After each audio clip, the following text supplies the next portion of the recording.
अब इसी कड़ी में राजस्थान के दौसा में नारायण सरकार हरि का एक चौंकाने वाला कनेक्शन भी सामने आया है। न्यूज 24 ने यह पता लगाया कि दौसा में एक बड़े पेपर लीक माफिया हर्षवर्धन के घर भी बाबा का दरबार लगता था और बाबा के इस दरबार के कई अहम सबूत भी मिले हैं। इस दरबार में एंट्री के लिए आधार कार्ड भी लिए जाते थे, जहां से अधिकतर महिलाओं के फॉर्म मिले। अब क्या है बाबा का ये पेपर लीक कनेक्शन, देखिए इस एक्सक्लूसिव रिपोर्ट में।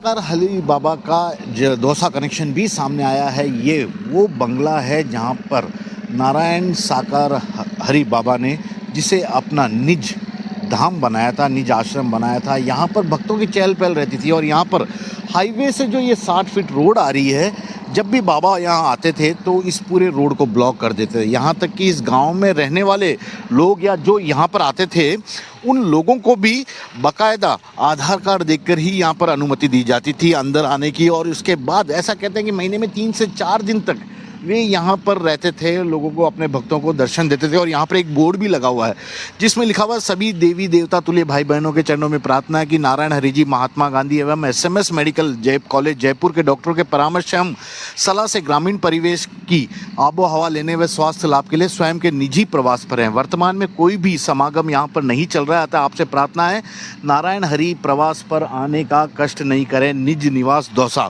निज निवास बना रखा था, समागम का यहाँ पर होता था। और सबसे बड़ी बात है कि ये बंगला जिसका है वह राजस्थान का सबसे बड़ा पेपर लीक माफिया है, जिसे स्पेशल ऑपरेशन ग्रुप यानी कि SOG ने गिरफ्तार भी किया है और गिरफ्तार करने के बाद वह जेल में है। यहाँ पर जब SOG ने छापा मारा था तो पर्चे लीक से जुड़ी कई सारी चीज़ें यहाँ पर मिली थी और उन पर्चे लीक से जुड़े मामले में भी अब बाबा से पूछताछ की जा सकती है कि कैसे एक पर्चा लीक माफिया हर्षवर्धन से उसकी इतनी घनिष्ठता थी कि उस पेपर लीक माफिया ने बाबा को अपना ये पूरा बंगला ही रहने के लिए दे दिया, जिसे उन्होंने अपना निज आवास बना दिया था। और यहाँ पर आप देख सकते हैं किस तरह से सजावट हुई है। यहाँ पहले एंट्रेंस दिखाता हूँ, ये स्वागतम का एक पूरा बोर्ड लिखा हुआ है।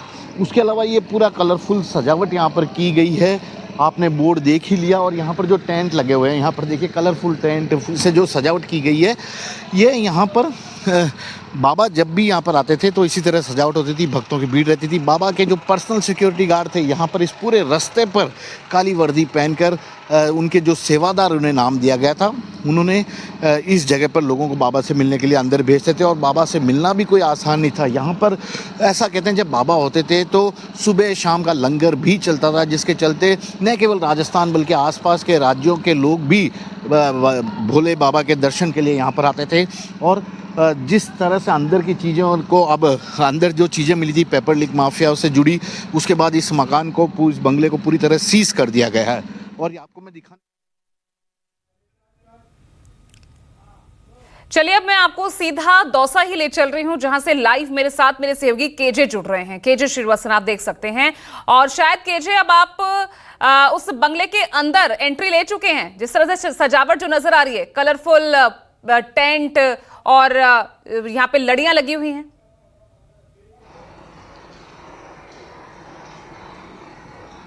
जी बिल्कुल, देखिए मैं उसी बंगले के अंदर हूं जहां पर भोले बाबा जिसे अपना निज आवास बताते थे। और यहाँ कहाँ बैठते थे बताता हूं। ये आप झूला देखिए, इस झूले पे वे बैठते थे, इस झूले पे वे बैठते थे। मैं कैमरामैन से कहूंगा थोड़ा आगे है, ये आपको दिखाएंगे। इस झूले पे बैठते और भक्त उनके आगे यहाँ पर बैठते थे और प्रवचन देते थे। तो इसी झूले पे ये सजावट जो देखी गई है, आप देख लीजिए किस तरह से सजावट थी। और जो हैंडपंप से चमत्कारी पानी की बात सामने आती है, यहाँ पर देखिए घर के अंदर ही इन्होंने एक इस तरह से मोटर लगा रखा है और इसी मोटर को यहाँ पर चमत्कारी पानी के नाम पर यहाँ से पानी देते हैं, जबकि इस पर कॉरपोरेशन का ये पूरा लाइन जा रहा है। और ये जो बंगला है, ये बंगला राजस्थान के पेपर लीक माफिया हर्षवर्धन पटवारी का है, जिसके खिलाफ SOG ने मामला दर्ज किया है। वो इस वक्त जेल में है।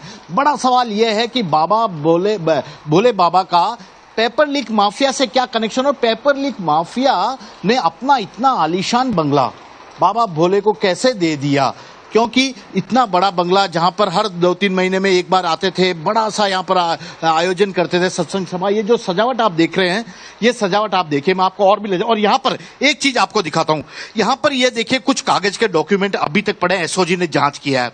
ये उन सेवादार महिलाओं का है जिनके बायोडेटा को वेरिफिकेशन किया जाता है, और मिथिलेश निगम करके मुख्य सेवादार था।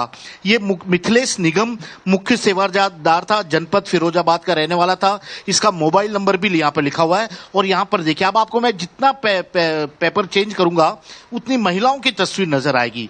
ये देखिए, यानी कि महिलाओं को ये सेवादार भी बनाते थे, यहाँ पर उनके भक्ति ज्यादा थे।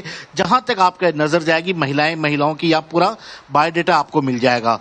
तो और अब वो भी बताता हूं कि पेपर लीक माफिया कौन है। यहाँ पर एक आईडी कार्ड हमें मिला है जहां पर लिखा हुआ विधानसभा आम चुनाव, और ये है हर्षवर्धन पटवारी, जिसे कि एसओजी ने गिरफ्तार किया है पर्चे लीक मामले में। और ये पूरा बंगला उसी का है। बाबा यहाँ पर आके रहते थे और यहाँ पर अपने प्रवचन करते थे। और यहाँ पर बकायदा एक बोर्ड भी लगा हुआ बाहर इस बंगले के कि अभी इस वक्त बाबा अपने स्वास्थ्य लाभ के लिए दूसरी जगह हैं, कोई सेवादार यहाँ पर या भक्त यहाँ आने की कोशिश ना करें। और यहाँ पर जो अंदर जाएंगे, क्योंकि एसओजी ने सील कर दिया है, तो ऐसे में मैं आपको अंदर तो नहीं ले जा पाऊंगा, लेकिन ये दरवाजे जो खुले हैं यहाँ देख सकते हैं। यहाँ से फर्स्ट फ्लोर जो है वहाँ बाबा रहते थे, उनका आलीशान कमरा था। जो पैसे वाले थे, वीवीआईपी लोग थे, उन्हें अंदर जाने की इजाजत मिलती थी, और आम भक्तों को बाबा उसी झूले में बैठकर वहां से दर्शन दे दिया करते थे। तो ये बाबा का पूरा बंगला है जिसे एसओजी यानी कि स्पेशल ऑपरेशन ग्रुप की टीम ने सील कर दिया है। चीजें अभी भी यहाँ पर बिखरी हुई है, हर तरह की चीज आपको यहाँ पर मिल जाएगी, बाबा से जुड़ी हुई और पर्चे लीक मामले से जुड़ी हुई भी, क्योंकि एसओजी ने पर्चे लीक मामले में यहाँ दबिश दी है। तो ऐसे में अब एसओजी की रेडार में ये भी होगा कि बाबा का पर्चे लीक में भी क्या कोई कनेक्शन है या नहीं, उस एंगल से भी जांच होगी। ठीक है केजे, आपने बहुत ही इंटरेस्टिंग तस्वीरें दिखाई है, लेकिन सवाल ये कि बंगला, तमाम ठिकाने बाबा के मिल रहे हैं, लेकिन बाबा नहीं मिल रहे हैं। उन तक पुलिस कब पहुंचेगी, यही मुहिम लगातार न्यूज़ 24 चला रहा है और पूछ रहा है कि उन 121 मौतों का जिम्मेदार कौन है, मुजरिम कहां है। लगातार हमारी ये कवरेज जारी रहेगी। फिलहाल एक छोटे से ब्रेक ले रुके हैं, बने रहिएगा न्यूज़ 24।